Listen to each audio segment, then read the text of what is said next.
শুধুমাত্র একটা নেকির জন্য কিয়ামতের মাঠে কেউ কারো হবে না। যদি কেউ সুপারিশ করতে পারে, এটা হলো আমার নবী। সুবহানাল্লাহ। একমাত্র আমার নবীকে দেওয়া হবে সুপারিশ করার অনুমতি। আমার নবী যদি বলে তুই দূর হয়ে যা, দূর হয়ে যা, সেদিন বাঁচানোর কেউ নাই রে, বাঁচানোর কেউ নাই। আমার নবী সেদিন উম্মতের জন্য কাঁদবে।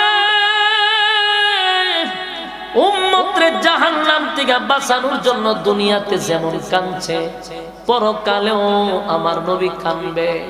সেই উম্মতের কান্ডারি নবী যদি দূর হতর মতো উম্মত লাগবে না। হায় হায়, আপনার অবস্থা কি হবে? আপনার অবস্থা কি হবে? ভয়াবহ পরিস্থিতি হবে। এই পানি যদি পান না করে হাসরের মাঠে গিয়া ঢুকে, সূর্যটা কাছাকাছি, মাথার মগজ ছিটকায়া পড়ে যাবে, জিহ্বা